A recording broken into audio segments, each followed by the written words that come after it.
Well, now on Bounce, they may be just babies themselves, but your adorable kittens and puppies are old enough to have a litter of their own. So joining us now to talk more about the importance of spaying and neutering your furry friends is Jorge Ortega from the Humane Society of Charlotte. Jorge, welcome to the show and thanks for joining us. Now, Jorge, we'll get to the spaying and neutering portion in a moment, but first I want to talk to you about the recent puppy mill bust in Rutherford County. The Humane Society of Charlotte is treating some of those animals. How are they doing, and are they ready for adoption? Well, some of them are ready for adoption.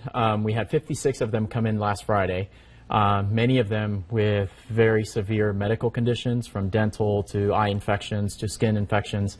So some of them are in quarantine right now. Some of them are going into foster homes because they are going to need some extensive veterinary care.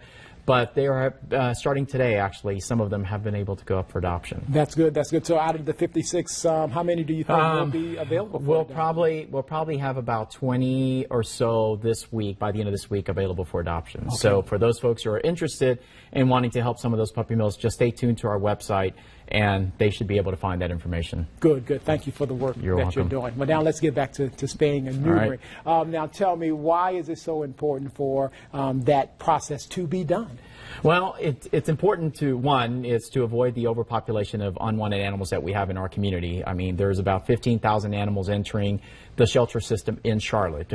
So we want to lower that number and avoid that number if all possible. And the way to do that is through spaying and neutering. And right now, in the month of June, we have a special promotion for spaying and neutering for $20. Wow. And you have Randy right here? This is Randy. He is an HSC alumni, so he has a home, but he's kind of stepping in and speaking for those puppy mill dogs who cannot make it on TV today. So we kind of have a stand-in for him right now, so he's still trying to figure out what his role is going to be. Wow, so, wow. Yeah. Well, tell us more about this campaign, because I know you're kicking that off. Tell us more about that Right, campaign. It's for the month of June, and it's for dogs and cats, puppies and kittens, really, for between the age of 2 months and 6 months.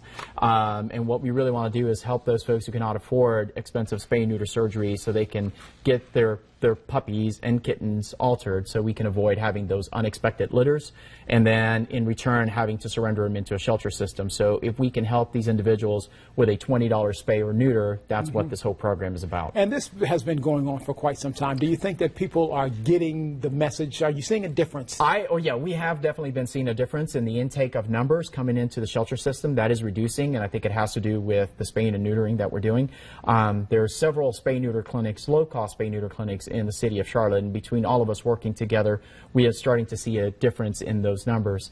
But it's going to take not just the spay-neuter clinics, it's going to take the entire community to understand the importance of spay and neutering, but also it's for their health as well. So they tend to live longer and healthier lives when they get spayed and neutered as well. Gotcha. Well, thank you so much for my pleasure. Thank you for having me. Let you know. Oh, one last question before you go. A lot of people will be traveling this summer.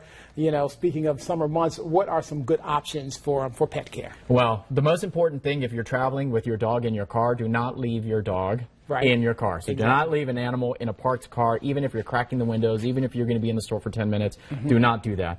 Second, if you are going to have your dogs outside or your pet outside, make sure they have plenty of water, access to shelter, access to shade, and definitely check on them periodically. We may think we're comfortable inside because we have air conditioning, but we want to make sure that your pets are comfortable outside as well. And traveling, just make sure. Yeah, traveling, make sure you got everything. Plenty of fluids, plenty of water, got their foods, and that they're comfortable. If they're traveling in a crate, make sure there's plenty of ventilation so that they stay comfortable and they arrive okay. Gotcha. Well, thank you so much. Thank you for having me. Valuable information there.